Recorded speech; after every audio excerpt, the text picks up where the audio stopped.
Yeah, let's turn to La Liga for a moment, because there's an interesting dynamic going on there with regards to Atletico. It was just a couple of weeks ago, Andy, that we, reasserted or reconsidered Atleti's championship, intentions. We thought they'd give Real Madrid a little bit of a run for their money, but that seems to have fallen apart in the space of literally a couple of weeks, Lars. What's going on there? Yeah, they're dropping points all over the place, and of course lost in the return leg of the Copa last night.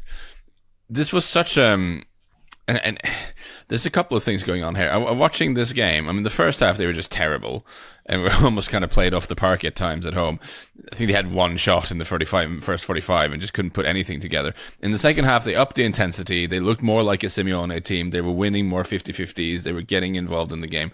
And even then, as even Hansi Flick's high-pressing Barcelona started retreating a little bit into their own half, and you saw Atleti sort of put together some spells of possession, you're struck by just kind of how guileless they are when they're moving the ball around in midfield, and there's just no one who has ideas, and with the exception of perhaps Rodrigo de Paul, who does his best. But there's a real lack of invention. There's a real lack of ideas. And I don't know, it feels like an annual show that we have about Atletico Madrid where we discuss, like, do they need more than Simeone? Like, we do this once a year, right? This is whenever Atleti lose or are out of the title race or get knocked out of Europe, there doesn't do. But I was just watching this game thinking, there's such a lack of guile there. And the other funny thing is, when they were struggling to open up Barcelona, who are not super comfortable sitting in a low block and defending anyway, that's not their game.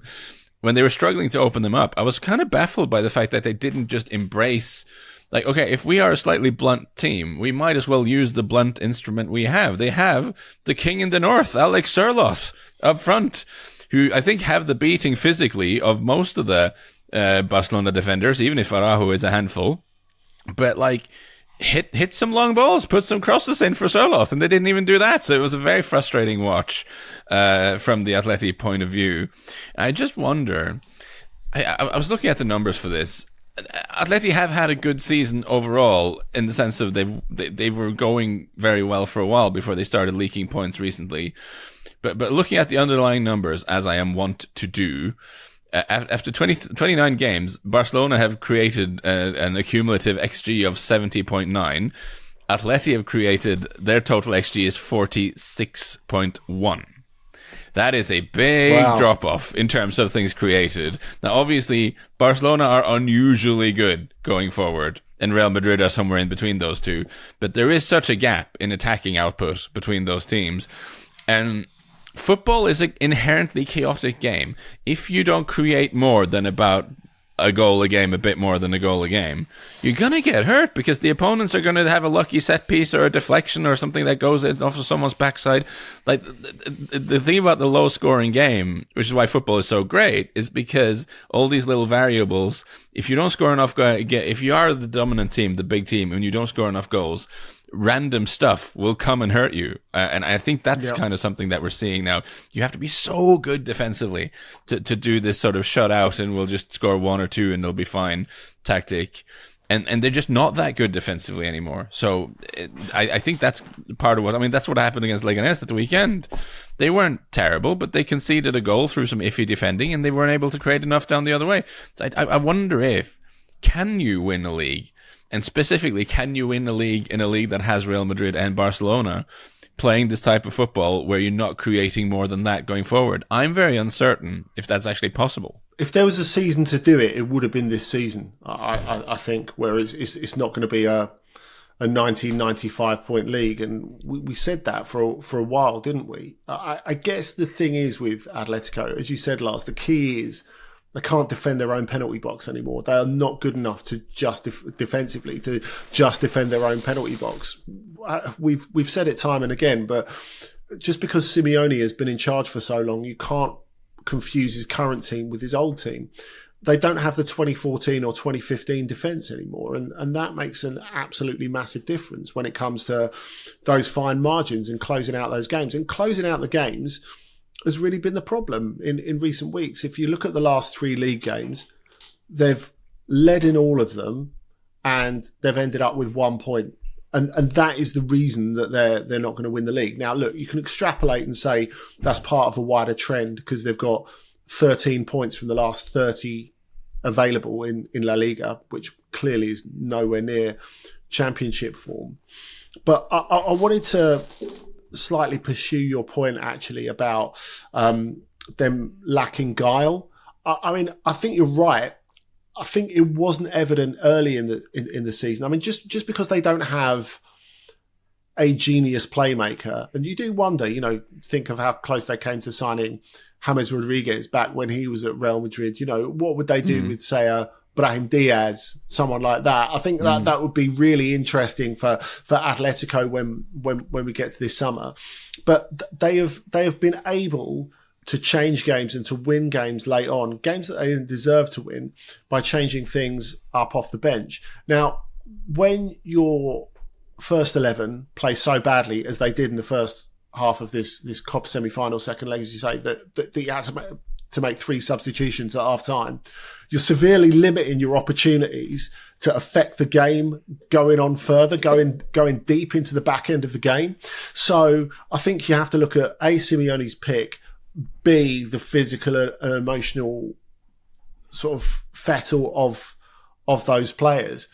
And I guess, Dotun, a big question is, Antoine Griezmann, who was completely anonymous in this, by the way, what do they do with him next?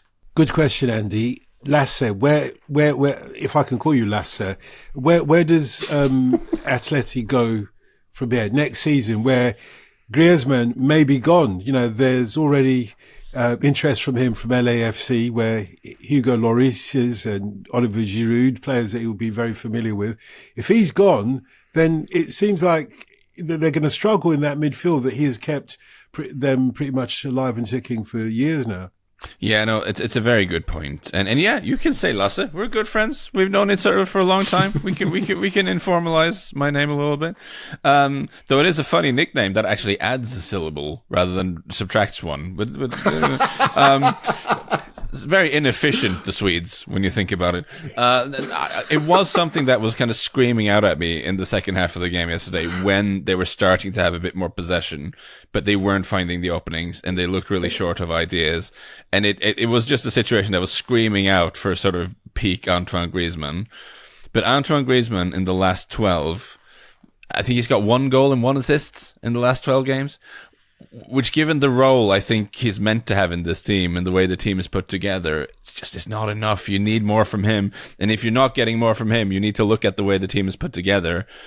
He's been another player who has been good, but who I was expecting more from yesterday was Julian Alvarez. I mean, he also kind of wilted a little bit. And really, I am biased, of course, but I did think it was the very few times they got it sort of slightly early towards Sørloth. It's when they actually looked a little bit dangerous. So maybe they could lean even more into that. But it's clear that with Griezmann, he is probably coming to the end of his time at that level. I would think. Maybe I'm premature, but I think that is the case. And then I think that should trigger a rethink from Atleti with how this team is put together. I think you're right, and they've been so reliant on him for so long, but less so actually this season. And really, it's a natural evolution. Like, ultimately, Alvarez will take Griezmann's place as the technical and moral leader of this Atletico team, because he's got the energy and he's got the wit and he's got the talent to do it. And I always felt as if this would be, we've spoken about it before, as a sort of handover season, really. Obviously, Atletico and Griezmann are having discussions on whether he should stay next season. I wonder if the conclusion they should come to is no, because Griezmann will go and be the best player in the MLS. Whether he's even a starter next season for Atletico, I think you have to ask that with his dwindling influence. And from Atletico's perspective, if they don't have to pay him $8 million a year anymore, they can spend that money on something else. So I think they'll give him his flowers and his ticker tape parade, and my goodness, he deserves that. But I think at the same time, you've got to make the decision and say, enough is enough. And, he's not going to win that big trophy that he wants to win with Atletico. He's not going to win La Liga. He's not going to win the Champions League this year. And I think just treat this season as what it looked like it would be at the start. A team and a squad that was having a massive overhaul and probably a transitional season. Because there are points during this season where it's looked as if they were capable of winning La Liga and they were capable of winning the Champions League, or at least going deep into it.